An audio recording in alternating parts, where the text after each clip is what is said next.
됐다.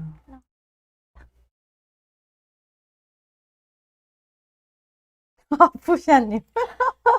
대박. 진짜 대박이다. 오, 정명환님, 장정열님도. 아, 예. 인사할까요? 네.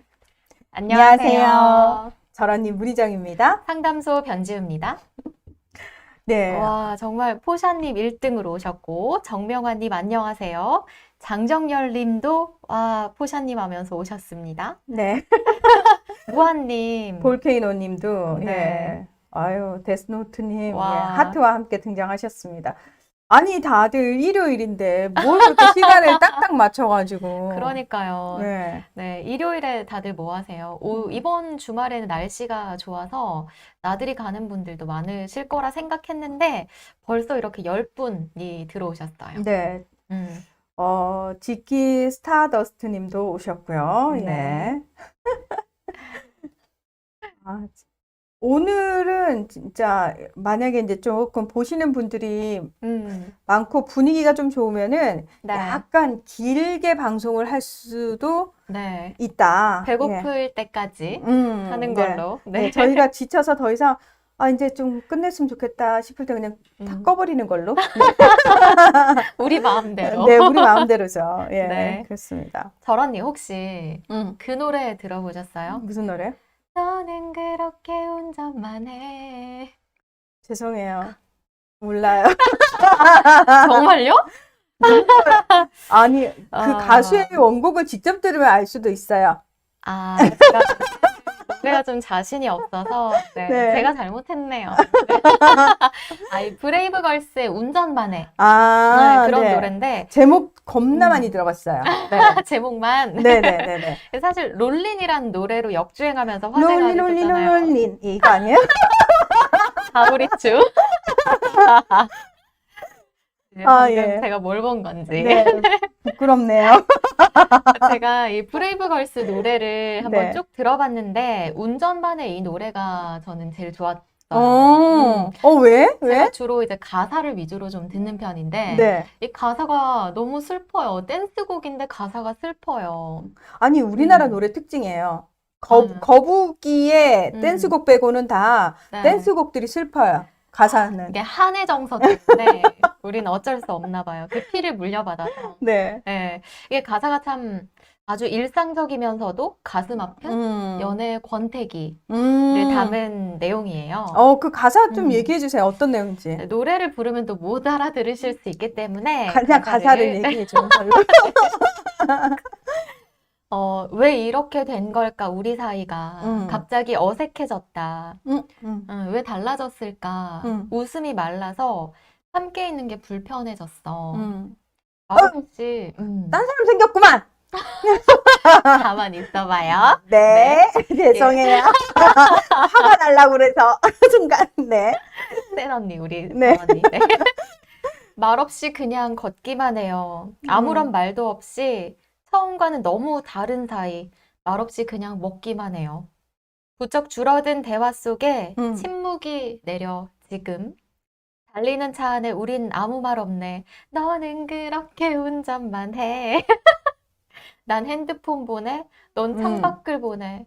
서로 함께 있지만 같은 곳을 보지 않고 서로를 네. 쳐다보지도 않는구나. 그러니까요. 네. 나는 너무 답답해. 우리 사이는 너무 막막해. 베이베.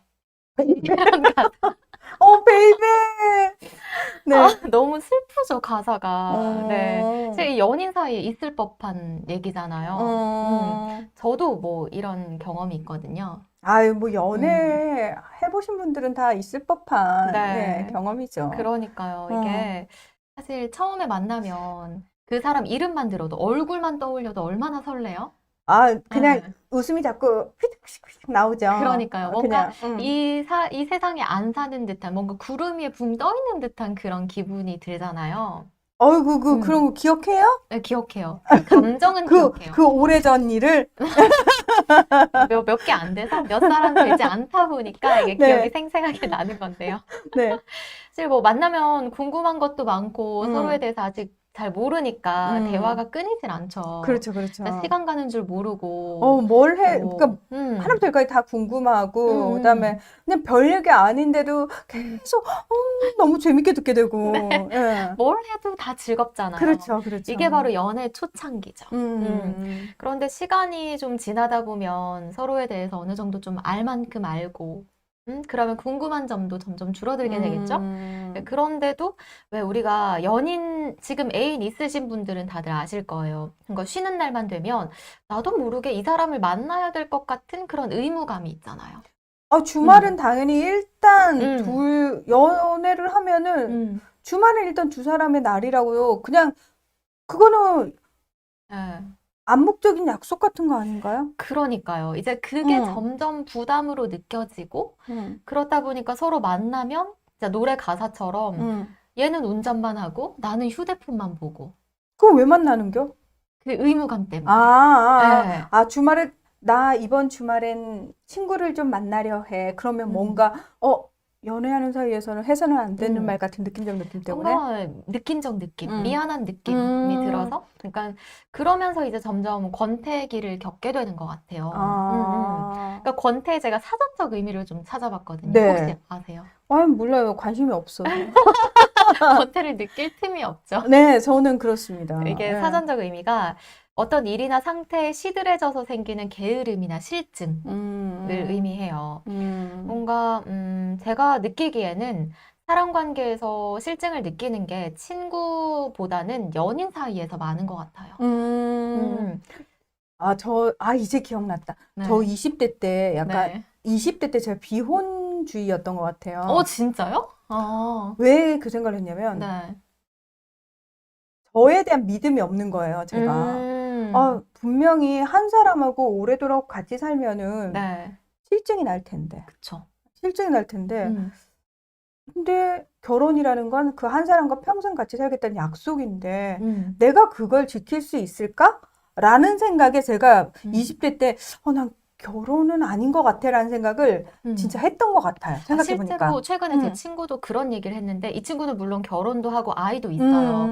근데 저를 보면서 사실 평균 수명도 길어지고 또 결혼을 해서 뭐 둘 중에 한 명이 외도를 하게 되면 굉장히 큰 상처가 되잖아요. 그러니까 말을 해. 아니 감정이 식었으면 식었다 말을 하라고. 나는 제일 싫은 게 왜 상대방 감정을 기만해? 아니 사람이니까 저는 감정이 변할 수 있는 거 인정하겠다고요. 그러면 솔직하게 얘기하면 되잖아. 사실은 내 요즘 감정 상태가 이래 라고 얘기를 하면은 상대방과 어떤 식으로든 얘기를 해가지고 그럼 우리 관계를 정리할까? 어떻게 하는 게 좋을까? 서로 이런 식으로 노력을 그럼 해볼까? 노력을 하면 괜찮을 것 같니? 방법을 찾아야 되는데 상대에게 그런 얘기할 용기는 없으면서 바람필 용기는 이게 무슨 개떡 같은 소리야. 죄송해요. 저도 그런 걸 정말 싫어하거든요. 나 너무 싫어요. 네. 그래서 아무튼 그렇게 연인 사이에서 그 좀 흔한 권태를 느낀다는 게, 이게 친구랑 이제 얘기를 하면서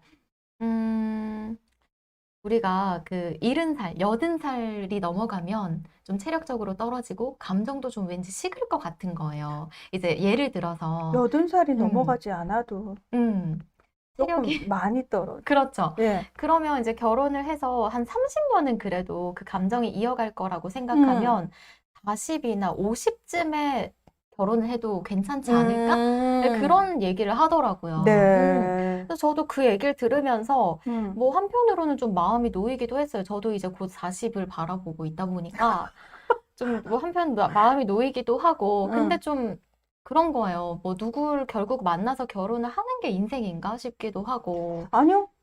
저는 결혼은 그러니까 왜 아까 지금 40이나 50쯤 돼서 결혼을 하고 이런 얘기를 한다는 것 자체가 마치 결혼은 해야 되는 숙제 같은 건데 그걸 조금 더 뒤로 미뤄도 괜찮아라고 용인해주는 느낌이잖아요. 네. 근데 생각해보면은 결혼은 반드시 해야 되는 숙제가 아니거든요. 그쵸. 예. 근데 인생의 숙제같이 느껴지는 게 참 어쩔 수 없네요. 그러니까 그거를 저는 이미 이제 제 나이 또래에는 결혼 안 한 친구들도 워낙 많고 네. 사실은 네. 지금 주변에도 보지 않나요? 사실 네, 결혼한 사람보다는 많지는 않은데 네. 있어요. 있으면서 네. 그냥 되게 자유롭게 사시는 분들 되게 음. 많으시고, 결혼했다가도 빨리 네. 이혼하고 혼자 사시는 분들도 굉장히 많으시고, 그러니까 더 이상 그런 전통적인 결혼이나 뭐 이런 게 사실은 많이 달라지고 있는 분위기인데, 요즘도 젊은 친구들이 그렇게 저는 생각하는지는 잘 모르겠어요. 솔직히 20대 친구들은 이미 비혼도 굉장히 많은 것 같거든요. 맞아요. 네, 제 예. 주변에도 비혼을 아예 선언한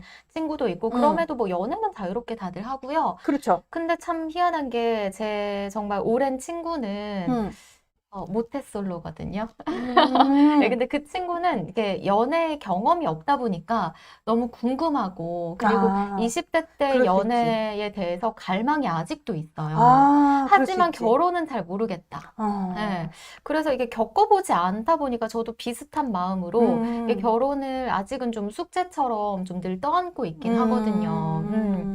그런데 한 사람과 만나다 보면은 이게 권태가 느끼는 건 어쩔 수 없고, 그러면 이 연애와 결혼을 하지 않았을 때보다도 더 내 감정 소모가 심하고 상처를 많이 받을 것 같은 거예요. 그래서 이게 참 해결이 되지 않는 끊임없는 고민인 것 같아요. 저는 네. 사실, 그, 비혼의 생각이 언제 바뀌었냐면, 40이 훌쩍 넘어서 바뀌었어요. 사실은. 예. 그리고 저는 어떤 사람과 기간이 오래되면 권태로움은 당연히 찾아오는 거라고 생각했거든요. 네. 그게 당연하다고 생각했는데, 그게 아닐 수 있다라는 걸 제가 알았어요. 그리고 약간 뭐라고 해야 되지? 그러니까 결혼에 대해서도 예전에는 막 이 사람 너무 좋고 이 사람이랑 막 뭘 하고 막 어쩌고저쩌고 막 이런, 그러니까 약간 그 결혼에 대한 환상이라고 얘기하는, 그러니까 드라마, 영화, 주변에서 뭐 우리 또래가 가지고 있던 결혼하면 이럴 거야라는 그런 거에서 완벽하게 저는 탈피했거든요. 실제로 네. 결혼이란 건 베스트 프렌드와 사는 거예요. 그러면 좋을 텐데, 네. 제 주변에는 그런 경우가 많진 않아요. 그래서 제 주변엔 다 베스트 프렌드랑 살아요. 그게 결혼이에요. 그러니까 저 역시도 그렇게 생각하거든요. 베스트 프렌드랑 사는 게 그냥 결혼이라고 생각을 해요. 네. 이건 무슨 얘기냐면 사람들이 결혼이 뭔지를 어떻게 규정하느냐에 따라서 상대를 어떤 사람을 골라야 될지가 저는 거기서 차이가 난다고 생각을 해요.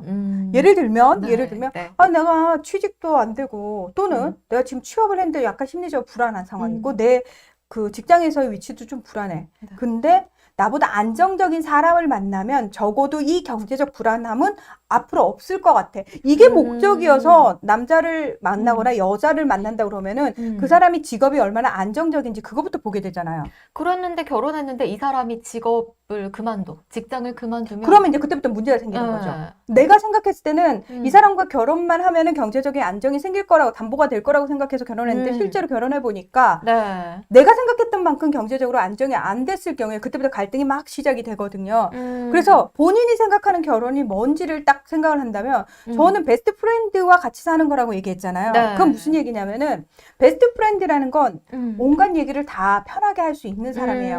그냥 왜 우리가 친구 사이에는 친구랑 반드시 어떤 큰 이벤트를 가지고 만나야지 친구는 아니잖아요. 네. 친구는 그냥 야 지금 뭐 해?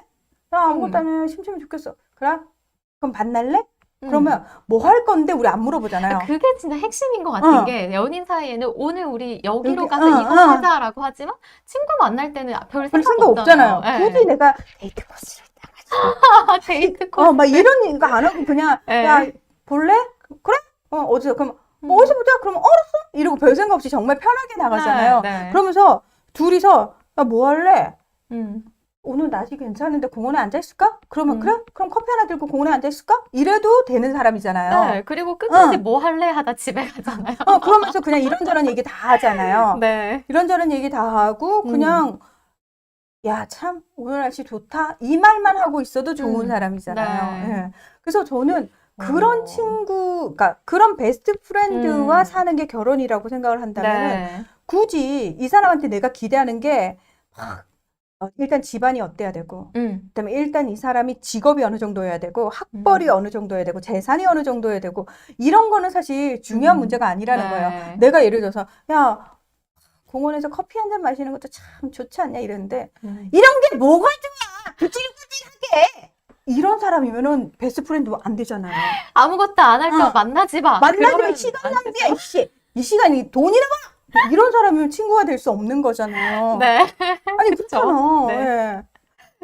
아, 저는 음, 근사한 레스토랑에서 네. 커피 한 잔을 마셔도 제대로 마시고 밥 한 끼를 먹어도 제대로 먹어야 된다고 생각해요. 라는 사람이면 음.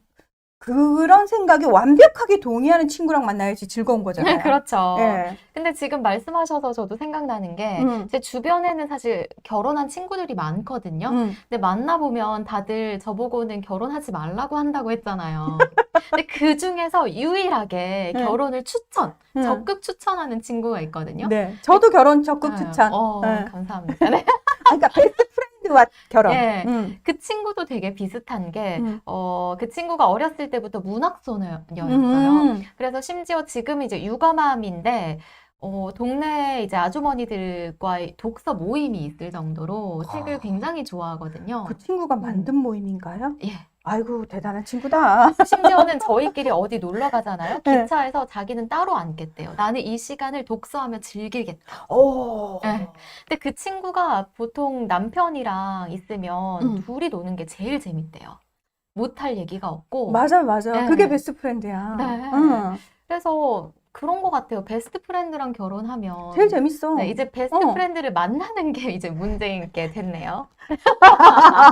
아니, 본인이 네. 결혼하고 싶은 대상이 확실했잖아요. 그전에는 사실 확실하지 않았잖아요. 그렇죠. 예, 이제는 확실해졌어. 그러면, 네. 오케이. 그냥 뭘 특별히 하지 않아도 온갖 얘기 다 할 수 있고, 그냥 네. 그 사람이랑 노는 게 제일 재밌는 사람이 나타나면, 난 베스트 프렌드인 것 같은데, 넌 어떻게 생각하니? 그럼 나도 네가 베스트 프렌드야. 그래? 우리 친구도 없는데 그럼 둘이서 결혼이나 할까? 이러면 하면 된다고 생각해요. 저는 진짜로. 저도 막연하게 그런 생각은 했었던 게, 결혼에 대한 한참 막 조급했던 시기를 지날 수 있었던 이유가, 결혼에 얽매이지 말고 진짜 평생 같이 살고 싶은 사람이 만나면 결혼하자. 그 생각을 했는데, 그게 바로 베스트 프렌드겠네요. 맞아요. 예. 혜연님께서 네. 두 분은 동거에 대해서 어떻게 생각하시나요? 저희 막내딸이 30에 독립을 해야 하는 약속을 남친이랑 약속을 하고 남친이랑 한 집에 살기로 했다고 해서 진행하고 있답니다 하셨는데 일단 혜연님은 엄마 입장에서 조금 네. 걱정이 되니까 이런 얘기를 그런 것 했겠죠. 같아요. 예. 네. 30살에 왠지 혜연님이 처음에는 결혼을 권하지 않았을까 싶은데요. 저는 네, 아마 지금 네. 혜연님이 일단 딸한테 그래? 라고 해놓고 혼자 갈등을 하고 있는 상황이 아니실까. 이거 어떻게 얘기를 해줘야 되지? 네. 라는 식으로 지금 뭔가 좀 지혜롭고 현명한 대답을 찾고 있는 중이신 것 같아요. 네. 이 따님의 생각이 저는 또 처음 첫 번째로 궁금했어요. 이 동거를 생각하게 된 계기가 뭔지.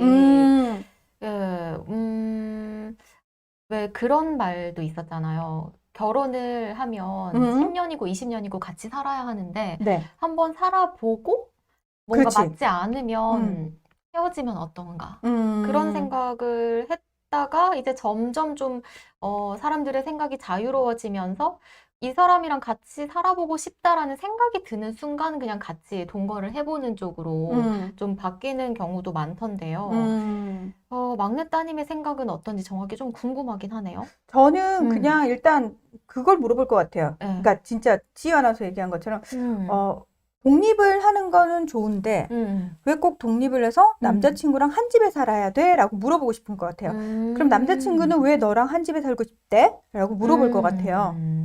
솔직히. 네. 그러면 저는 동거가 꼭 결혼의 전제 조건이 아니어도 저는 괜찮다고 생각은 하거든요. 네, 네. 근데 분명한 거는 우리 사회에서 동거라는 걸 바라보는 시선이 어떤지에 대해서도 정확하게 알려줄 필요가 있을 것 같아요. 예를 들어서 그러면 이렇게 물어볼 수 있는 거죠. 찌유 아나운서는 어떤 사람 만나서 얘가 베스트 프렌드야 너무 좋아 이랬는데 이 친구가 나 근데 사실은 예전에 여자친구랑 동거를 한 적이 있었어 라고 얘기를 하면 찌유 아나운서는 어떨 것 같으세요? 저는 솔직히 과거는 별로 상관이 없거든요. 네, 현재 잘하면 돼요. 외도하지 않으면 되고. 근데 저는 물어보고 싶어요. 왜 같이 살았어? 라고 한번 물어보고 싶어요. 음. 근데 이제 이 친구가 하는 말에 따라서 약간 이 친구에 대한 판단이 달라질 것 같아요. 어떡해요? 나는 우리 사회가 동거에 대해서 어떤 시선으로 바라보는지 이미 너무 충분히 공감을 하고 있는 상황에서 그 당시에 여자친구와 서로 어떤 이유로 같이 한번 살아보자라고 얘기를 했고, 근데 사는 과정에서 서로 어떤 생각들을 했고, 내가 어떤 걸 느꼈고, 네. 그래서 결론적으로 이 친구와는 이런 문제가 있구나라고 해서 헤어졌는데, 그래서 나는 그 경험이 나한테 어떤 성숙함을 가져다 줬어라고 얘기를 차라리 해주면은 네. 좋을 것 같아요. 그러면서 동시에 이 친구가 지유 아나운서한테도 그렇게 얘기를 해야죠. 나는 너가 예전에 동거를 했건 안 했건 그런 건 별로 중요하지 않아. 하지만 네가 어떤 생각을 가지고 사람들을 만났고 그 사람을 만나서 네가 어떤 식으로 성숙해졌는지에 대해서 네. 확신만 있으면 난 괜찮다고 생각해라고 얘기해주는 사람이어야 돼요. 예를 들어서 남자는 그거 흠 안 되지. 근데 여자는 흠 되잖아라고 얘기하는 남자애라면 네. 뺨따구를 날리고 혼내야지. 저리 가! 얼씨다지매. 이래야 되는 거죠.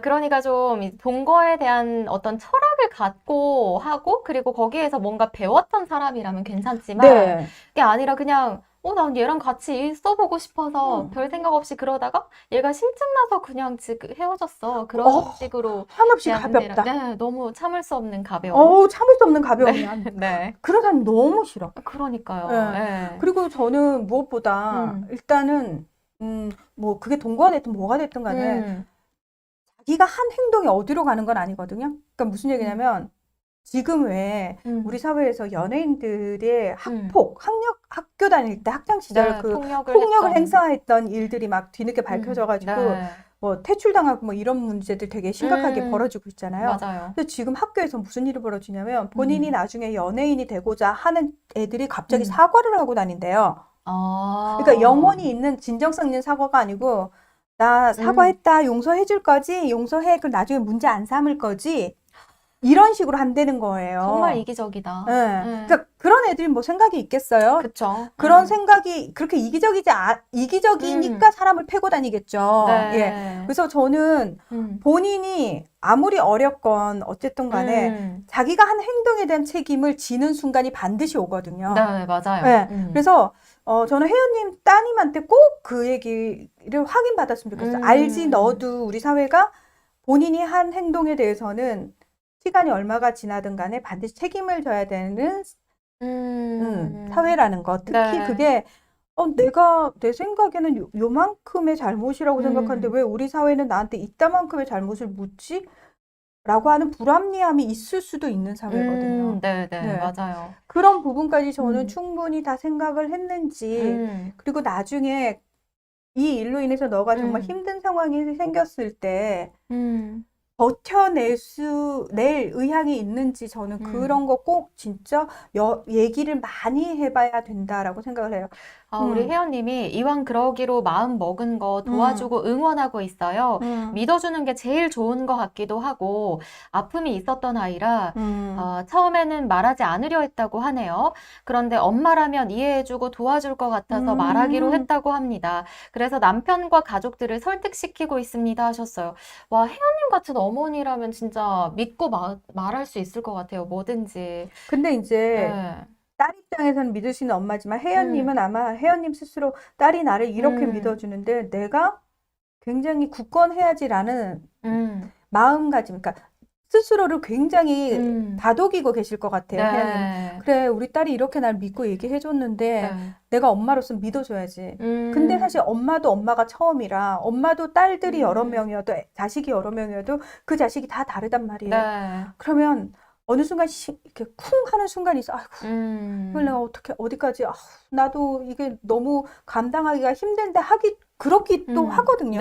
그래서 저는 혜연님도 지금 아마 그래, 내가 어떤 식으로든 일단은 딸한테 신뢰를 얻는 엄마이니 그 엄마로서의 모습을 가져야 되겠다라는 책임감을 가지고 지금 아마 굉장히 자신을 다잡고 계실 것 같아요. 근데 이제 혜연님이 이제 엄마의 입장이라면 제가 만약에 그 딸. 혜연님의 딸의 입장이라면 좀 이렇게 내가 좀 혼란스러운 마음을 가지고 있지만 너에게 믿음이 주는 엄마가 되고 싶다라는 얘기들도 솔직하게 좀 해주면 좋을 것 같아요. 맞아요. 예. 이게 딸의 입장이 돼 보니까 그렇더라고요. 그러니까 저희 엄마랑 제가 친해질 수 있었던 게 네. 그런 모습을 사실은 얘기를 다 했기 때문에 그런 것 같아요. 아, 나의 못난 모습. 서울로 네. 오면서 이제 엄마랑 떨어졌는데 늘 엄마가 뭐 힘든 거 없니? 뭐 돈 필요하지 않니? 그러면 제가 늘 하는 말이 그거였어요. 엄마 난 괜찮아. 난 걱정하지 마. 네. 이랬거든요.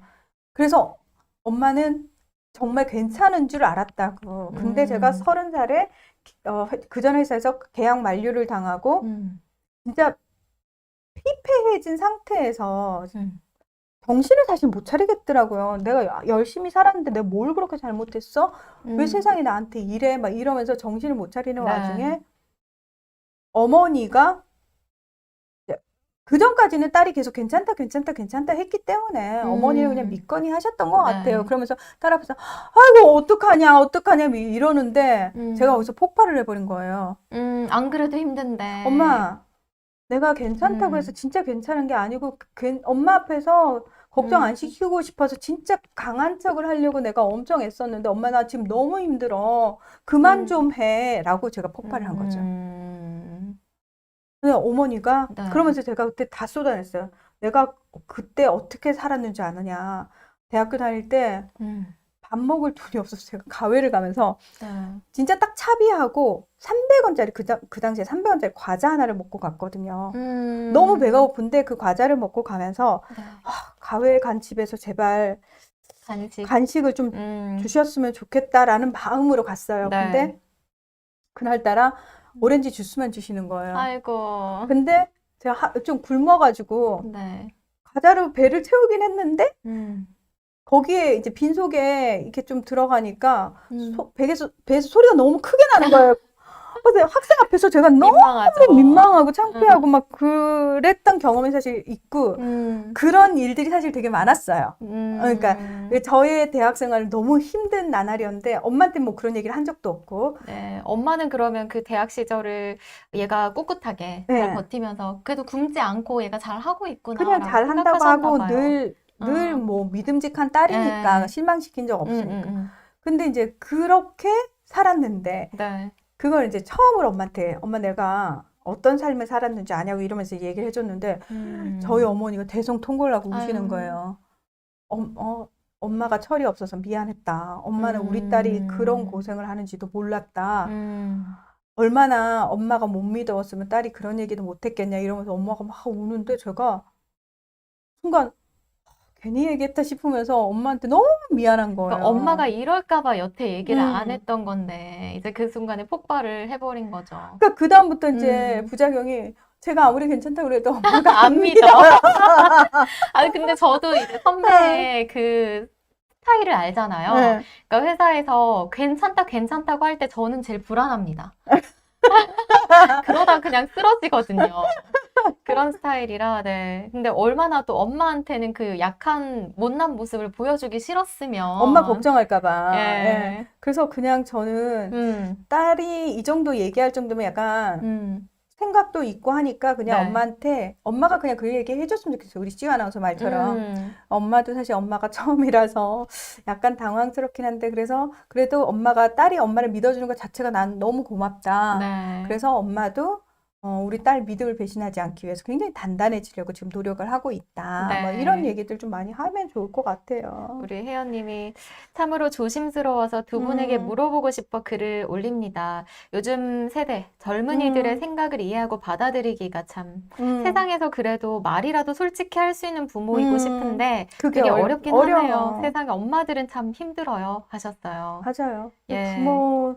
부모라는 존재가 왜냐하면 자식한테는 부모님이 슈퍼우먼이거든요. 그런데 이게 또 점점 저희 아버지도 이제 퇴직을 하고 이제 한 5년 정도 지났거든요.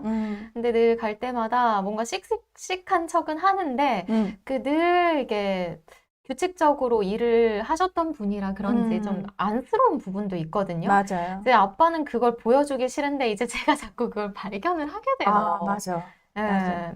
이게 참 그런데 그래서 왜 저는 아빠 입장에서는 들키고 싶어 하지 않는 모습일 거야 싶어서 딸이 보면서도 모른 척을 모른 하잖아요. 척, 응. 그냥 괜히 다른 얘기하고, 우리 아빠 오늘 얼굴 좋아 보인다, 뭐 그런 얘기하고, 그러죠. 근데 늘 버팀목은 맞아요, 저희 가족이.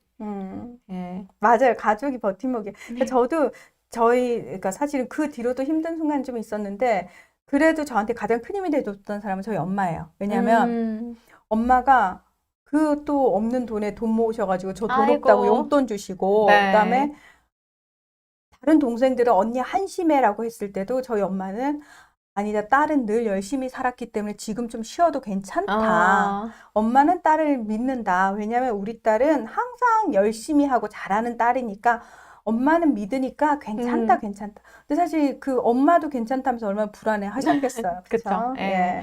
우리 영상 김서윤 님이 혜연님 존경해요. 딸이 엄마를 믿어주고 솔직하게 다 얘기해주는 모녀 관계가 정말 이상적인 거 아닌가요? 저는 그런 모자 관계를 꿈꾸나 가끔 욱합니다 하셨어요. 이게 보통 가정이긴 하죠. 그래서 저는 그냥 그런 것도 필요해요. 그러니까 예를 들어서 약간의 거리감? 그런 것도 사실 필요해요. 그러니까 아무리 모녀, 모자 관계여도. 그러니까 저랑 엄마도 거리감 있어요. 그러니까 뭐냐면 이거는 왜냐하면 엄마 인생하고 제 인생을 분리를 못 시키니까 제가 너무 힘들더라고요. 우리 엄마 불쌍해 라는 마음으로 엄마를 보기 시작하니까 엄마의 모든 걸 마치 내가 다 해줘야 될 것 같은 책임감을 자꾸 느끼는 거예요. 그러니까 엄마가 그걸 요구한 것도 아닌데 제가 제 스스로. 그러면서 제 삶이 힘들어지는 거예요. 그래서 이건 아닌 것 같아. 그래서 엄마는 엄마만이 짊어져야 될 삶의 무게가 있고 나는 나만이 짊어질 수 있는 삶의 무게가 있어. 일단 그거 인정하자. 그리고 엄마 당연히 그거 힘들겠지만 중요한 건 그걸 통해서 엄마도 한 인간으로서 성숙해져 가고 있는 과정이고 나도 그 과정을 밟고 있는 거니까 내가 교집합이 돼서 엄마랑 교집합인 부분에서는 엄마한테 최대의 어떤 응원자가 되고 도와줄 수 있는 부분 다 도와주지만 교집합이 아닌 따로 이제 떨어져 있는 부분에 있어서는 그 부분을 인정하고 그냥 약간 이렇게 못 봐도, 그러니까 봐도 못 본 적, 약간 저 그런 부분이 이제 있어요. 엄마가 해결해야 될 문제다. 나는 관여하지 말자. 예를 들어서 저희 엄마한테 사위가 지금 3명이 있거든요. 그럼 그 사위들하고 문제가 생기시잖아요. 전 관여 안 해요. 그건 왜냐면 저한테 그 사위들 얘기해봤자 제가 뭐 어떻게 할 부분도 아니고 저는 엄마도 장모로서 각각의 사위들을 대하면서 어머님도 성숙해지셔야 되는 부분이 있거든요. 맞아요. 그래서 저는 일절 관여 안 합니다. 엄마가 아무리 이 사위 때문에 나 힘들어 이래도 저는 그거는 엄마도 장모로서 그 사위와의 관계를 엄마가 정립해야 돼 라는 식으로 저는 약간 쿨하게 그냥 모른 척해요. 나는 내 인생을 살면 되는 거죠. JS님이 우리 동거라는 단어에 악센트를 주고 있어서 심각하게 받아들이는 경향이 있는데 따님께 여쭤보세요. 동거의 목적이 남친과 결혼을 전제로 서로를 제대로 알고자 함인지 아니면 독립 그 자체인지. 근데 이제 JS님 입장에서는 독립이 목적이면 남친과 반드시 같이 살 필요는 없고 결혼이 목적이면 동거 전적으로 찬성합니다라고 하셨어요. 우리 JS님이 프랑스에서 살거든. 그러시구나. 프랑스는 또 동거가 굉장히 흔한 관계. 거기는 사회 분위기가 그냥 동거인 상태에서 아기를 많이 낳기도 하고 막 그러거든요. 법적으로 보호 조치도 있잖아요. 다 되고. 그러니까요. 저는 우리나라에서는 이 법적 조치가 없다는 것 자체에서 그거 문제예요. 동거에 대한 그런 어떤 편견을 갖게 하는 부분이 있는 것 같아요. 맞아. 같이 사는 사람이 보호자가 될 수가 없어. 응급실을 가도 사인을 할 수가 없는 거예요. 맞아요. 같이 살아도. 그래서 그런 부분.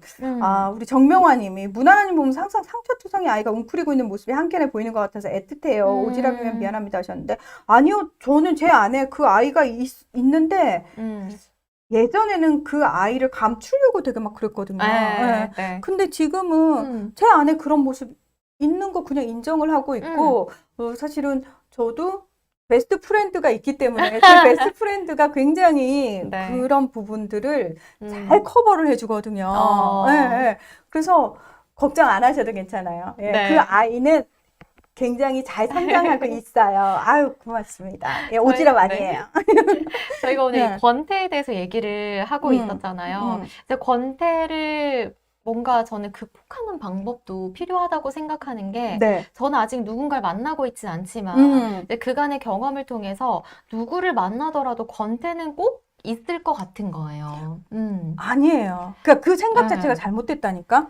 어, 없을 수도 있어요. 근데 늘 불안할 것 같아요. 이게 왜 경험이 사람을 만들잖아요. 근데 그간의 경험들이 다 그래 왔기 때문에 응. 그래서 지금도 사실 그 연애라는 첫 발을 내딛기가 어. 너무 망설여지는 거예요. 그래서 주변에 베스트 프렌드 네. 만나서 결혼해서 잘 살고 있는 사람들 있죠? 그 네. 사람들을 봐요. 그 사람들이 불안해 하던가요? 아니요. 네, 그런 게, 오히려 우리가 흔히 말하는 시너지 효과. 네, 시너지 효과. 네, 그게 많이 그게 보여요. 가능해요.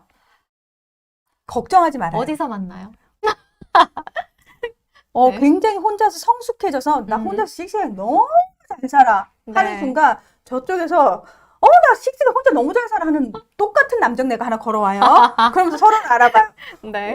베스트 프렌드 너였어? 너였어? 자식 같이 살아볼까? 이렇게 돼요. 걱정하지 마요. 그래요. 아무 걱정 안 해도 네. 돼요. 있겠죠. 이 세상 어딘가에는. 이 세상에 없을 수도 있어요. 네. 아니 네. 그거를 네. 있겠지 이러고 살지 마요. 그냥 음. 혼자서 씩씩하게 재밌게 잘 살아요. 네, 혼자가 지금은 좋아요. 대체로 네. 만족. 네. 네. 그러면 괜찮아요. 네. 네.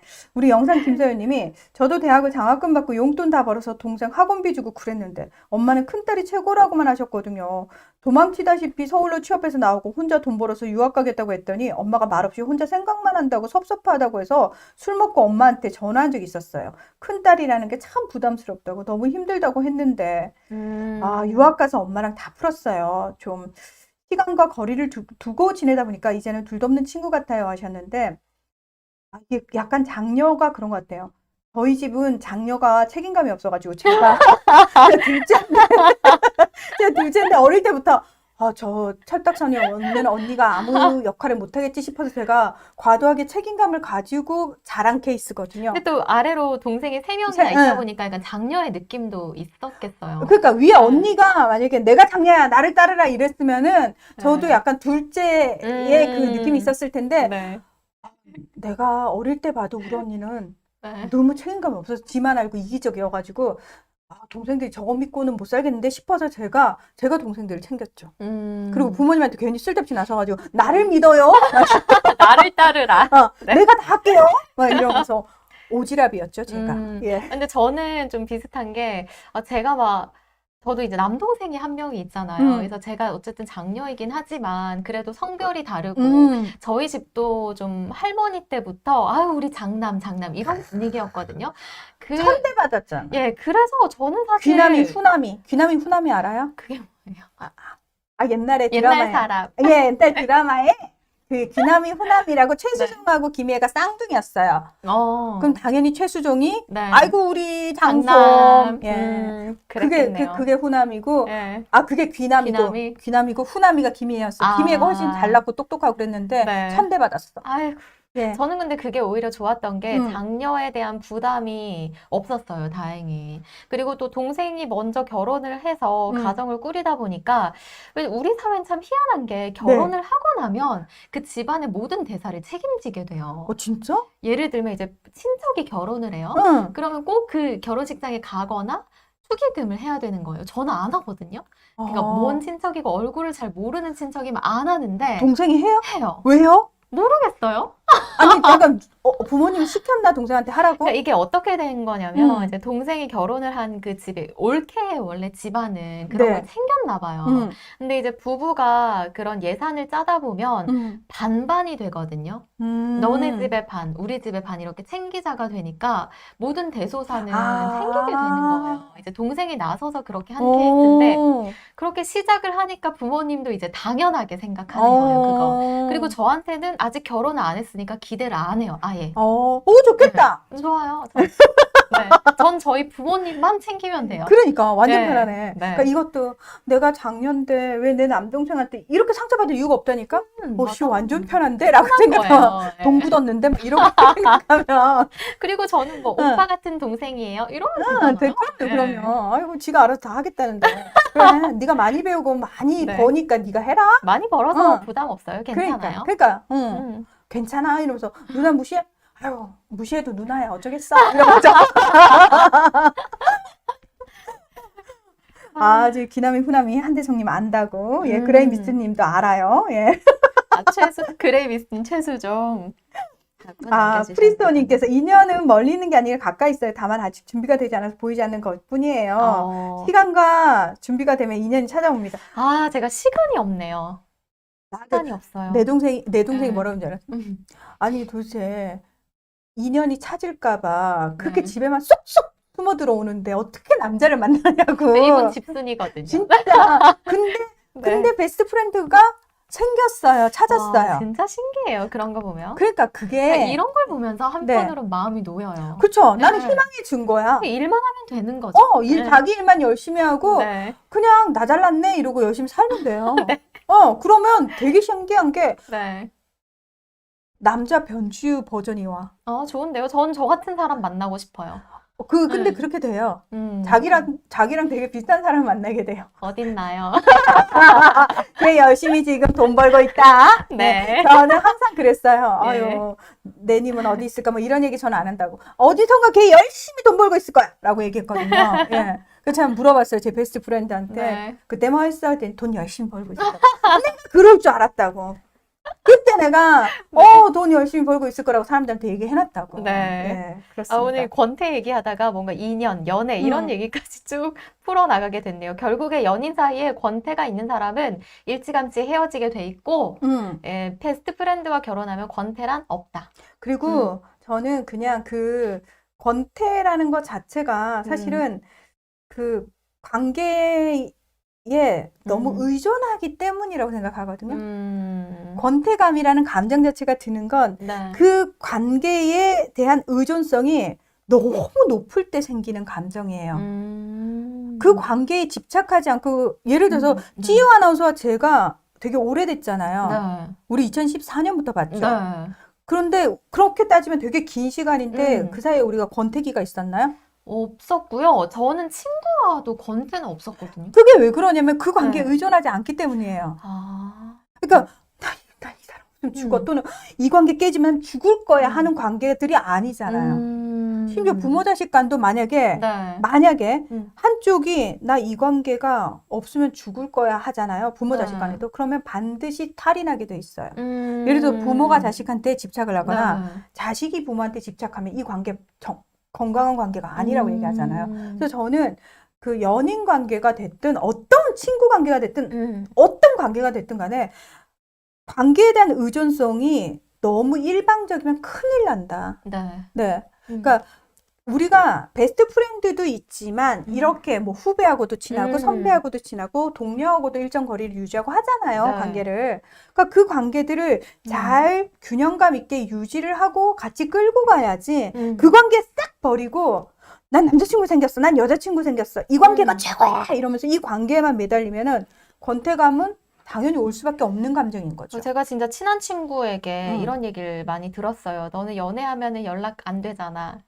약간 그랬던 것 같아요. 그 관계에 많이 집착하고 네. 이 사람을 내가 선택했으니 어떻게든 좀 좋은 관계를 유지하고 싶고 오래 가고 싶고 오래 가고 싶고. 못 헤어지겠고 약간 그런 것 때문에 권태를 많이 느꼈던 것 같아요. 그래요. 근데 그 관계들 다 헤어졌잖아. 네, 근데 헤어졌는데도 잘 살고 있잖아. 예, 저 별로 생각도 안 나고 그리고 솔직히 잘 헤어졌다는 생각도 들잖아요. 너무 네. 아니, 너무나도 우리 다 똑같아요. 우리 예전 그 관계에 그 사람 없으면 죽을 것 같았는데 네. 어때요, 여러분? 와, 씨, 아찔한데 그 새끼랑 계속 연결됐었으면? 이런 느낌 들잖아요, 솔직히. 그러니까요. 제가 네. 심지어 헤어지고 뭐 방송 울면서 눈물 닦고 방송하고 뉴스하고 그랬었는데 지금 생각해보면 생각하니까? 부끄러워요. 너무 부끄럽고 그걸 다 본 선배가 옆에 있다는 게 참. 아유, 저는 당연히 찌유 아나운서를 만나기 이전에 그런 과정들을 다 거쳤겠죠? 네. 예, 저도 찌질한 그 과정을 다 거쳐가지고, 다 의미 없는 거구나. 저도 다 해봤거든요. 네. 예, 전 진짜 숨이 안 쉬어지더라고요. 씨, 어떡하지? 나 방송 2시간짜리 진행을 해야 되는데 미치겠는 거예요. 네. 그래서, 씨, 매달릴까? 부터 시작해서 매달리기도 하고. 아이고. 아우, 저도 추한 모습. 다 해보셨구나. 그럼요. 그럼 네. 다 해봤어요. 진짜 부끄러워요. 예, 부끄러운데 뭐 어떡하겠어. 그 과정을 통해서 지금의 제가 된 거죠. 거쳐야 되나 봐요. 우리 네. 프리소님이 가두면 도망갑니다. 비상구는 열어두시고 사람 만나세요 하셨는데, 네, 맞습니다. 그러니까 본인의 어떤 영역을 저도 돌아보면 그래요. 내 영역을 누군가 침범한다고 생각하면 한 발짝 좀, 이건 아니잖아 하면서 멀어졌던 것 같거든요. 그 예를 들어서 음. 그런 거지. 뭐, 그 사람, 어떤 음. 사람을 만났는데 그 사람이 내 일을 인정 안 해주는 거지. 난 네가 방송하는 게 싫어. 네가 몇 푼이나 번다고. 내가 그 이상 돈 벌어다 줄 테니까 그냥 살림만 해. 만약에 이런 남자다. 저는 그 사람 생각 자체 사실 되게 무섭거든요. 네, 어떠세요? 저도요. 너무, 내 일을 못하게 하는 게 아니고, 음, 아, 저 사람은 음. 기준이 돈인가? 저는 이제 그러니까, 그런 응. 걸 연애보다는 소개팅 할 때 많이 느끼는데, 아, 이게 참 화려해 보이는 직업이잖아요, 아나운서가. 그리고 응. 아나운서 소개받는다고 하면 사실 거절할 사람이 그거 없더라고요. 거의 없지. 근데 이제 막상 만나서 저는 좀 솔직하게 얘기를 하는 편인데, 이제 생각보다 이제 돈도 못 벌고, 막 그런 얘기들을 하다 보면, 이제 점점 굳이 그 일을 결혼하면 해야 되나? 결혼하면 하실 거예요? 막 이 얘기를 하잖아요. 저는 그 순간부터 이 사람은 아니구나. 끝. 너 저리 가.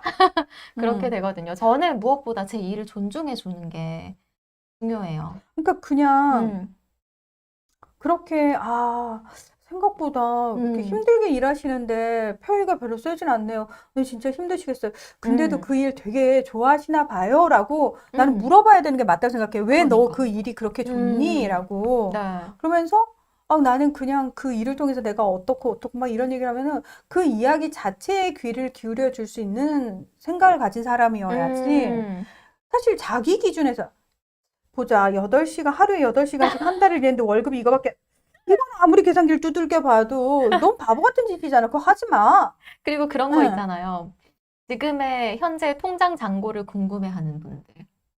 음, 소개팅에서 그런 얘기도 해요? 하죠. 그러니까 은근히 하는 게, 응, 어, 이제 저도 일을 한 지 다 끌어모아 7년 정도 응, 되는데, 이제 그 정도면은 뭐 어느 정도 모았겠다라는 생각을 하고 있을 거 아니에요. 응. 그러면서 이제 뭐, 이 정도면 뭐 건물, 그러니까 뭐 오피스텔이나 뭐 이런 걸 갖고 있을 거라고 생각하기도 해요. 그리고 실제로 제 주변에도 있기도 하고, 예, 진짜.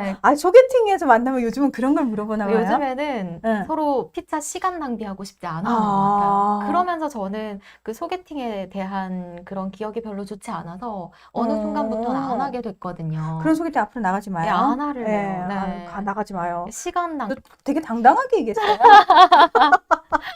저도 뭐 할 수 있는 한 평생 일을 할 거여서, 네. 네, 제 한 몸 건사는 할 수 있습니다. 아니, 그럼. 네. 뭘 해서라도, 예, 자기 한 번 건사는 할 수 있어요. 예, 네. 그런 당당함이 있어야지. 그리고 이 일이 예, 너무 즐겁고 좋기 때문에, 그러니까요. 네, 누굴 굳이 안 만나도 괜찮습니다. 진짜. 여성에게 직업을 부업으로 만들어줄 수 있는 분을 만나셔야죠. 관두고 싶으면 언제든지 관둬라. 너는 어, 책임진다. 너 하나는 책임진다는 분. 멋있네요. 근데 이거는 저는 네. 사실은 서로에게 이런 존재여야 되지 않을까요? 저도요. 네. 그러니까 그러니까 진짜 이거 약간, 그러니까 많은 여성분들 로망인 건 맞아요. 인정. 그러니까 예, 예. 취미로 일을 하는 거. 그 로망인 거 네. 맞아. 인정, 인정. 근데 네. 저는 요즘 같은 세상은 음. 남자들도 너무 힘든 세상이잖아요. 그러니까 어디 뭐 대기업에 다닌다고 해도 사실 4, 50대를 넘어서까지 다니는 비율이 굉장히 적고 적어지죠. 응. 언제 일을 그만둘지 모르는 일이기 때문에 그리고 우리가 직장 음. 생활 해보면 알겠지만, 음. 왜, 진짜 나 이 회사 더 다니면 내가 죽을 것 같아 하는 경우가 남자한테도 있을 수 있잖아요. 그러니까요. 응, 당연하죠. 응. 네. 그래서 저는 이게 뭐 여성들의 로망이긴 합니다만, 글쎄 저는 그거는 아닌 것 같아요. 그러니까 서로 음. 서로에게 정말 뭐, 제가 그 얘기하잖아요. 아침에 네. 눈 떴는데 눈물 주룩 나면서 나 회사 가는 게 너무 힘들어. 음. 이러면 저는 그게 남편이 됐어도 음. 괜찮아, 쉬어. 내가 네. 할게. 내가 할게. 뭐, 우리 음. 조금 씀씀이 줄이면 되고, 내가 더 열심히 일하면 돼. 음. 라고 해줄 수 있는 관계여야 된다고 생각을 해요. 그리고 굶어 죽는 게 그렇게 쉽지 않다면서요. 그리고 두 명이면 얼마나 더 좋아요. 의지하고. 그럼요. 음. 이게 굶어 죽기가 쉽잖아. 옆에 또 음. 친구들도 있잖아요. 네, 친구들 그럼요. 굶어 죽을 만하면 와서 음. 먹여서 살려놔. 네, 그러면 어, 가족도 있고, 가족도 있고. 남동생도 있고. 남동생은 남동생의 가정이 있어요? 네, 네. 알겠습니다. 네. 영상 김서연님이 네. 얼마 전에 프로젝트 같이 하신 박사님이 40대 후반 싱글이신데 20, 30대와는 다르게 요즘은 그냥 같이 취미 활동하는 사람을 만나고 싶다고 하시더라고요 하셨는데 그러니까요. 요즘 이런 분들 많죠. 음, 일은 일일 뿐이고, 음, 취미 생활을 여러 개 우리가 흔히 취미 부자라고 하잖아요. 그런 곳에서 좀 즐거움을 찾는 분들이 굉장히 많은데, 취미 생활을 같이 할 수 있다면 정말 근상첨화겠죠? 예. 근데 이제 문하나님 같은 경우, 우리 절언니 같은 경우는 이제 취미보다는 집에 있는 걸 좋아하고, 저는 그냥 일 자체가 취미고. 그쵸. 예. 저는 그냥 일하는 거 외에는 다 음. 널브러져 있는 걸 너무 좋아하기 때문에 네. 예, 같이 널브러져 있는 사람이 제 베스트 프렌드거든요. 그러니까요. 예. 일이 취미이신 분이고. 그렇죠, 그렇죠. 예, 이렇게 예. 또 서로 비슷하게 만나게 되는 것 같아요. 근데 뭐 음. 만약에 활동적이시고 음. 막 그 취미 여러 개 가지는 거 좋아하고 이러시면은 네. 제가 베스트 프렌드가 못 됐겠죠. 그렇죠. 저는 또 반대로 약간 운동을 좋아하는 사람이 좋고, 같이 할 수 있으면 더 좋겠고, 그쵸. 근데 같이 굳이 하지 않아도 괜찮은데, 음, 내 시간을 존중해 줬으면 좋겠는 거죠. 예, 음. 혼자 해도 괜찮으니까. 그러니까 뭐 예를 들어서 우리 찌 아나운서 나 요가 갔다 올게 했을 때 씨 나랑 같이 있는데 어떻게 요가를 갈 수가 있어? 나야 요가야. 이러면 안 되는 거잖아요. 전 예전에는 아예 네. 기다리게 했어요. 운동하는 시간만큼 밖에서 카페에 앉아서 기다리게 했는데, 예. 너무 비생산적이다. 같이 하면 참 좋을 텐데. 그쵸? 아니면 그냥 하고 싶은 거. 너도 하고 싶은 거 하고 있어. 뭐 이렇게. 네. 예, 저는 그냥 부담스럽긴 하네요. 운동하고 있는데 밖에서 굳이 기다리면은. 기다리겠다고 해서 그러라고. 예. 본인이 원하신 거구나. 네. 예. 아이, 그럼 뭐 그럴 수 있죠. 네. 예, 그럴 수 있죠. 예. 우리 이현진님, 안녕하세요. 안녕하세요. 두 분 화사하게 너무 예쁘세요. 하셨습니다. 네. 오늘 제가 이렇게 노란색 옷을 입은 거는, 예, 맞습니다. 오늘 노무현 대통령 12주기라서 노란색 네. 옷을 입었는데요. 이 옷이 제가 음. 10 몇 년 전이지? 모든 옷들이 다 10년 이상이 됐다는. 15, 6년 전에? 네. 이거 몇 년 전이지? 지금 2021년입니다. 그렇죠. 제가 네. 2006년에 샀던 옷 같아요. 15년 됐네요. 예, 그러네요. 15년 전에 지나가는데 네. 이게 한벌로 된 요 네. 색깔 그 치마와 한벌로 된 옷을 봤는데 너무 예쁜 거예요. 브로치도 달려 있는 있던가요? 거예요. 네. 예, 달려 있는 겁니다. 네. 예. 그래서 그걸 제가 행사용으로 사가지고 행사 때 참 잘 입고 네. 잘 가지고 있었어요. 와, 네. 옷을 안 버리니까 언젠가는 또 이렇게 입게 입을 돼요. 수 있는 네. 날이 오네요. 네. 또 옷은 유행이 돌고 돌아서 저도 가끔은 한 번씩 이사할 때마다 한 번씩 정리를 하는데 그때 버렸던 옷들이 좀 생각나죠. 해요. 예. 저희가 사실 커플룩도 되게 많이 샀거든요. 커플링도 있었는데 있어요? 커플링도 있고 네. 당연하죠. 저도 그다음에 있어요. 저희 커플 신발도 있었어요. 제가 거의 따라 사는 편이었죠. 네, 그리고 저희 그래서 또는 같은 디자인인데 색깔만 다른 옷들도 많았고, 맞아요. 똑같은 옷은 아예 물어보죠. 선배님 내일 저 이거 입을 건데 선배님 입고 오실 거예요? 뭐 이런. 서로 맞춰야 돼요. 네. 워낙 아이템들이 겹치는 게 많아서. 맞아. 네. 혜연님이 어울린다고. 아유, 고맙습니다. 저는 이거 사실 그때는 지금보다 훨씬 말랐을 때라 지금보다 한 4kg 덜 나갈 때여가지고 네. 그때는 지금도 괜찮은데요? 그때는 옷이 참 컸거든요. 지금은 꽉 맞네요. 예. 괜찮아요. 그럴 수 있어. 아니, 나이 들면 그러는 거야. 네. 네. 표준 체중만 유지하면 네. 괜찮죠. 네. 표준 체중 안 넘기려고 엉망에 쓰고 있어요. 네. 우리 네. 남순이 님도 무난한 화이팅 하고 오셨어요. 아유, 고맙습니다. 고맙습니다. JS님이 저도 많은 사람을 마주하는 직업이라 그런지 집에서 혼자 멍 때리는 거 자주 즐깁니다. 하셨어요. 그 MBTI 중에서 I이실 것 같아요. 내향성. 저도 완전 저는 극한 I여서 그 외부로 나가고 사람을 만날수록 좀 피곤해하는 스타일이에요. 저도 네. 저희 대학교 때 저희 대학교가 이제 서강대가 가톨릭 계통이에요. 네. 예수회 소속인데 항상 그 영성센터 같은 데서 그런 거 해줬거든요. 심리 테스트, 네, 그런 테스트를 네네. 해줬는데, 성향. 성향 테스트인데 저도 깜짝 놀랐어요. 거기 가서 제가 대학교 1학년 때인가 테스트를 했는데, 저는 제가 그때까지만 해도 되게 외향적이라고 생각했던 사람이에요. 그냥 겉으로 보면 되게 사람들하고 잘 어울리고, 저도 그렇다고 네, 생각을 하고 네. 믿어 의심찮았는데, 조사를 했는데 제가 굉장히 내성적인 사람으로 나온 거예요. 내향적이고 내성적인 네. 성향으로 나온 거예요. 그래서 제가 선생님한테, 저 이렇게 같이 상담해주는 교수님한테, 아닌데요? 저 굉장히 외향적이고 막 사람들이랑 어울리는 거 좋아하는데 그랬더니 네. 본인 아직 잘 모르고 있는 것 같다고. 네. 사람- 내향성 맞죠. 예, 예. 그래서 제가 그때 처음 약간 충격적이었는데 네. 생각해 보니까 그때는 내가 어떤 사람인지에 대해서 깊이 있게 생각을 해볼 겨를이 없었던 것 같아요. 근데 그때 MBTI 했던 게 되게 정확하구나라는 생각을 해요. 네. 제가 그 권태에 대한 얘기를 하다가 극복하는 방법을 사실 좀 생각을 해봤거든요. 그런데 제가 어떤 드라마인지 영화인지 지금 잘 기억은 안 나는데 문득 떠오르는 그 장면이 이제 남편이 이 여자에게 딱히 싫은 건 아니고 다른 사람이 있는 건 아닌데 권태를 느낀 거예요. 그래서 이제 헤어지자라는 얘기를 했는데 아내가 딱 일주일만 나에게 시간을 줘. 우리 신혼 때 했던 것처럼, 대신 우리 신혼 때 했던 것처럼 아침에 굿모닝 키스 해주고, 같이 옆에 붙어서 잠을 자고, 또 출근할 때는 껴안아주고, 이런 걸 꼭 해줘라고 했는데, 그 과정을 처음엔 싫겠죠, 남자도. 권태를 느낀 사람한테 그렇게 하기가, 스킨십이 제일 귀찮은데. 근데 그렇게 하다가 눈물이 이제 왈칵 나는 거예요. 내가 그래, 이랬었는데. 그때 마음이 이제 생각이 났던 거죠. 내가 그때 생각했던 세상에 둘도 없는 이 소중한 사람한테 내가 무슨 짓을 하고 있나. 그러면서 그 권태를 극복하더라고요. 저는 그거 보면서 아내가 정말 지혜롭다라는 생각을 했어요. 사실 이 결혼이라는 게 책임감을 많이 가져야 되는 일이라고 생각하거든요. 네. 근데 그런 점에 있어서 남편보다는 아내 쪽에서 좀 더 그 관계를 지키고자 더 많이 노력을 했던 게 아닌가. 지혜롭게 권태를 극복하는 방법이 아닌가. 그걸 많이 생각했어요. 그러니까 우리가 왜 제가 늘 얘기하잖아요. 가장 가까이 있는 사람들을 정말 소중하게 생각하고 정말 그 사람들한테 잘해야 된다라고 얘기를 하잖아요. 네.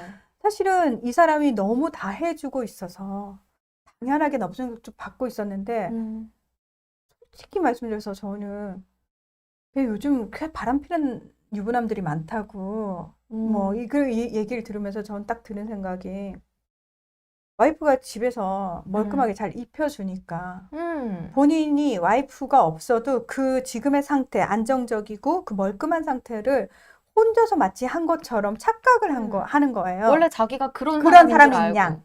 근데 사실 그거 아니거든요. 맞아. 당장 아내의 부재가 생기기 시작하면 자기부터 꼬질꼬질해지고 일단 자신의 안정적인 삶이 다 깨지는 거거든요. 삶의 안정성이 깨지기 시작하면은 자기를 돌볼 겨를이 없을 뿐만 아니라 그럼 당연히 사람이 밖에서 봤을 때도 그 사람의 여유가 없어 보여요. 그러면 진짜 예전에 정말 그 모든 안정적인 걸 해주는 사람이 따로 있고 난 나가서 딴 뒷거리 해도 돼 라는 그 상태가 절대 유지될 수 없거든요. 그래서 지금 말씀하신 그 권태 케이스는 진짜 말 그대로 그 소중한 사람이 너무 익숙해져서 느꼈던 거고, 예를 들어서 사람의 마음이 변하고 내가 사실은 딴 사람한테 설레기 시작했는데 그걸 권태라는 이름으로 포장하는 경우도 굉장히 많아요. 네. 제일 가증스러운 케이스인데 네. 저는 연애하는 사이나 뭐 결혼한 커플들도 마찬가지고 부부도 마찬가지고 그렇게 딴 사람한테 설레고 딴 사람한테 지금 눈이 돌아가 있는 주제에 상대에게 뒤집어 씌우는 것 같아요. 원인을. 권태라는 감정을 이렇게 내세워가지고 그러니까 너 왜 집에서 그렇게 이러고 있어? 또는 네가 나한테 막 그렇게 하니까 나도 그런 거지. 라는 식으로. 근데 그렇게 그 말을 듣는 사람 입장에서는 또 자기 탓을 해요. 그러니까요. 그래서 저는 그렇게 악용하면 안 된다라고 생각해요. 그러니까 사실은 권태라는 감정은 상대가 나한테 주는 감정이 아니에요. 내가 만든 감정이지. 맞아요. 내가 만든 감정이고 내가 딱 규정한 감정이지. 근데 그거를 항상 그 내가 만든 그 감정을 가지고 음. 상대방에게 뒤집어 씌우고 상대방에게 책임을 묻는 가장 흔한 감정이 저는 권태라는 감정인 것 같아요. 권태라는 감정을 느낄 때 본인이 다 그 캐치가 가능하잖아요. 아, 그렇죠. 내가 지금 솔직히 나 권태로움이 알아. 있다. 응. 게으르다. 뭔가 실증이 응. 난다. 나 알아. 그럴 때 그 시선을 상대방에 두지 않았으면 좋겠어요. 네. 근데 그런 어떤 자기 객관화와 네. 자기 반성이 가능한 사람은 사실은 애초부터 다른 음. 사람한테 눈 돌아가지도 않아요. 그리고 무책임한 행동 자체를 안 한다고. 그런데 참 주변에 보면 너무 많다는 게 참 사는 게 뭔가 사람을 못 믿겠다 그런 생각은 많이 해요. 그러니까 저는 이제 그런 한번 뒤통수 이렇게 맞고 나면은 그다음부터 네. 사람을 못 믿겠다라는 얘기 하잖아요. 그럴 때마다 저도 그런 적이 있었고, 근데 언젠가 제 책을 읽었는데 그런 문구가 나오더라고요. 너는 잘못한 게 없다. 너는 진심을 다해서 그 사람에게 솔직하게 대했고 진정성 있게 대했는데 그걸 배신했다면 그건 그 상대방이 잘못한 거지 넌 잘못한 게 없다. 근데 우리는 자책하잖아요. 내가 그렇게까지 하지 말았어야 했어. 네. 내가 그렇게까지 안 했으면 내가 상처 덜 받았을 텐데라고 나를 자책하잖아요. 근데 저는 딱 그 글 읽고 나니까 맞아. 난 잘못한 게 없어. 이건 그 사람이 잘못한 거야. 맞아. 그러니까 난 떳떳해도 돼. 내가 나를 그래 왜 그랬어 이러고 자책하고 나 스스로를 혼낼 이유는 없다. 저놈이 나쁜 놈이네. 딱 이러고 끝. 네. 그래서 진짜로 저는 누굴 대하더라도 저 사람이 내 뒤통수를 칠까 안 칠까 막 이러면서 사실 사람 대하는 게 피곤하잖아요. 네. 근데 그것도 못하는 사람들은 죽었다 깨나도 못해요. 그러면 그냥 본인 방식대로 하세요. 하고 네. 대신 혹시라도 만약에 상처를 받게 되거나 뒤통수를 맞게 되더라도 그건 나의 잘못이 아니기 때문에 자책하지 말기. 네. 자책하지 말기. 아씨, 사람 보는 눈이 부족했네? 아, 사람 보는 눈이 부족할 수 있죠. 그러면은 그걸 잘 기억하고 있다가 다음번에는 그 비슷한 사람 걸으면 되잖아. 그리고 그 자책하지 말고 저희 방송에서 같이 욕해요, 우리. 그러니까. 그 맞아. 사람 욕해요. 우리 순봉정 씨, 희정 씨 사랑해요. 하트를 몇 개를. 부담스럽네요, 하트가. 하트 한번 날려주세요. 아니, 하트가 너무 부담스러워. 과해. 예, 뭐든지 과한 건 안 좋은 것 같아요. 한 2개만 줄여요. 네. 예. 그리고 프리처님이 그 사람을 소중하게 생각해서 항상 배려해 주는데 배려가 당연하다고 착각하죠. 황금알을 낳는 거위를 배를 가르고 난 뒤에 거위의 소중함을 알죠. 맞아요. 그겁니다. 그거예요. 네. 그래서 저는 그냥 예전에 그랬었어요. 제 뒤통수를 치고 간 사람들에 대해서 뭐라고 생각하냐면 나랑 관계 끊어지면 니만 손해지. 나 없어. 어디 가서 나같이 진군인 사람 만난다고. 저는 딱 그러거든요. 네. 지금도 그 생각엔 변함이 없어요. 자기의 뿜뿜. 난 참 괜찮은 사람이야. 네. 이렇게 진솔하고 자기 인생 열심히 살고 정말 저는 다른 사람을 등을 쳐본 적이 없어요. 네. 솔직히. 이렇게 떳떳하게 살면 돼요. 그럼요. 예. 네. 니만 손해야. 나랑 관계 끊어지면. 저는 그렇게 생각합니다. 아니, 저희 유튜브 방송 제목이 딱 2글자잖아요. 아주 시크하게. 권태. 근데 이걸 보는데 너무 자꾸 권태스러운 거예요. 왜 네 방송 하기 싫은 거를 거기다 뒤집어 씌우는 거야? 방송 좀 하고 싶습니다. 좋습니다. 네. 님이 삶이 건태로울 땐 어렵고 힘들었을 때를 돌이켜보면 건태로움이 사치 같아서 얼른 정신이 들어요 하셨는데 요것도 하나의 방법이죠. 그러니까 왜 그런 거 있잖아요. 지금 우리가 누리고 있는 것들이 너무 당연하잖아요. 익숙하니까 당연해 사실. 익숙한 거. 익숙하고 당연하게 느껴지는데 생각해보면은 이거 하나하나가 없었을 때도 있거든요. 찌우 아나운서 돈 못 벌고 집에서 빈둥거릴 때 생각해봐. 공무원 시험 정말 준비해야 된다고 어떡하지 이러고 인강 듣고 있을 때를 떠올려봐요. 그리고 왜 가끔 보면 큰 돈이 갑자기 들어갈 일이 생길 때 있잖아요. 예를 들면 뭐 휴대폰 액정이 깨졌다든지 노트북이 고장났다든지 지금 생각나는데 너무 막막한 거예요. 그러니까 지금 이렇게 너무 멀쩡하게 노트북으로 여러분과 소통하면서 대화할 수 있다는 것 자체가 사실은 익숙해질 수 있는 감정이지만 그리고 또 별거 아닌 것처럼 보이지만 아니지만 너무나 감사한 일이잖아요. 맞아요. 사실은 되게 감사한 일이에요. 네. 괴롭고 뭔가 어렵고 힘들 때를 돌이켜보면 비교해보면 지금 굉장히 호화롭죠. 사실은 그렇죠. 네. 지금은 하고 싶은 방송 일도 하고 있죠. 네. 돈도 벌고 있죠. 그쵸? 네. 뭐 혼자 또 자유롭게 살고 있지. 예전에 그러니까. 엄마 아빠 밑에서 살았거든. 네, 예. 주말마다 조카들을 너무 사랑하긴 하지만 주말에 좀 늦잠도 자고 싶은데 8시만 되면 조카들이 오니까 너무 귀여워서 또 안고 자요. 예.